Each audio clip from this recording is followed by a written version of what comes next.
Hi, my name is Saman. I go to the University of Texas. And the question I had was, recently we've seen a lot of religious tension, I guess. There's been a rise in religious tension in the United States.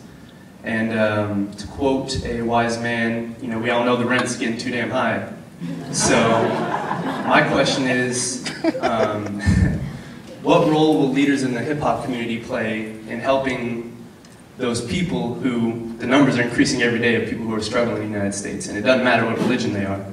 So what role will leaders of the hip-hop community play in helping people realize that, helping people come together to fight whoever's oppressing us and not whoever has a different religion than us? My faith requires me to go and do it. I have no choice. I've been commissioned to die for Christ if necessary. I don't particularly fit in some of the ghettos that I go to, but I've been commissioned. I have to go. There's no choice for me because I firmly believe, I have a personal conviction, and so speaking from personally, the reason I sold my contracts to my business over 3 years ago and gave up a lot of the things I gave up was because I had a call on my life to go and tell kids, young people, young adults, the truth according to Scripture. And so I take a different approach than what you hear, and I can't knock it, but I take a different approach. I am going to take responsibility for what's going on in my community, in my neighborhood, in my city, and in the world, and go and do something about it. And I will say, I thank God that Bun B, and I've been working with his manager, Red Boy, about going into schools and trying to shed light on, what's true, what's not, and them being willing to do it. And I would hope that that type of campaign would be joined even by, brothers on this panel.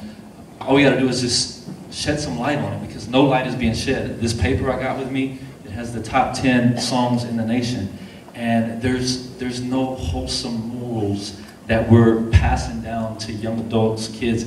If there was a mixture, I'd feel differently, but I've been commissioned to go and I have to do something about it. And you can catch me on Tuesdays in 5th Ward. You can catch us doing Feed a Friend ministry right down the street behind the Toke Bar in a bar parking lot, feeding the homeless. And you're all welcome to join in. We need help. I need a van in 5th Ward. I need to go pick up kids that don't have transportation. Everybody can contribute to that cause. You know how hard it's been to get a van. There's vans all over 5th Ward, locked up behind church fences. I'm looking at ourselves too as Christians. I'm not just pointing the finger at people that aren't Christians or rappers, but we have a responsibility to do something about it. You have a responsibility, but maybe you don't. If you don't have a faith or a particular religion that dictates what you're going to do in life, then maybe you're not obligated. I'm obligated to what my Bible commissions me to do, and I'm going to do it. As I always do, I always pull religion out of everything. Right? A set of codes given by the invisible man upstairs for you to live by.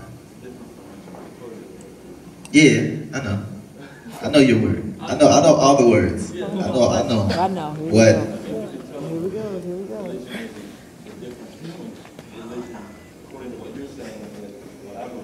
Well, I think it's beyond religion. I think it's beyond Christianity, like he was saying.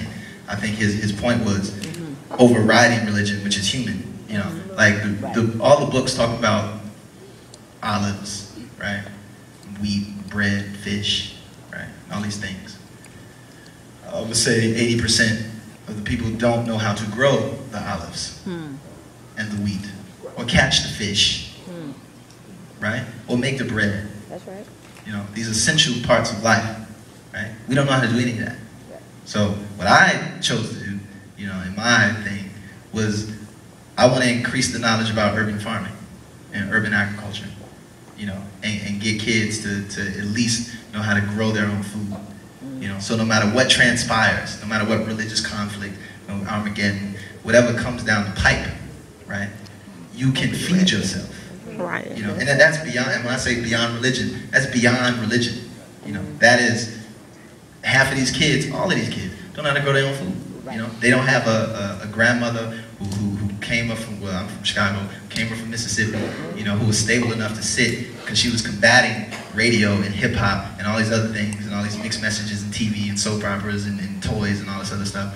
It didn't get through, you know, this is how you plant a seed, and this is how you take care of it, and this is how you harvest it, you know, and this is how you do this, and this is how you do that, and this is how you preserve it, and things of that nature. So for me, and that's why I brought up the book, it's called it's either the Next American Revolution or the New American Revolution by Gracie Lee Boggs.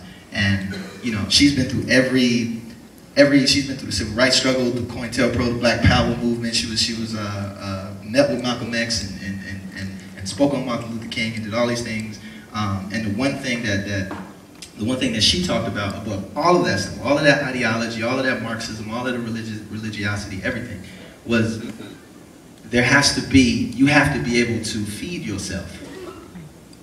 You know, because you can't go out there and pray if you're starving to death.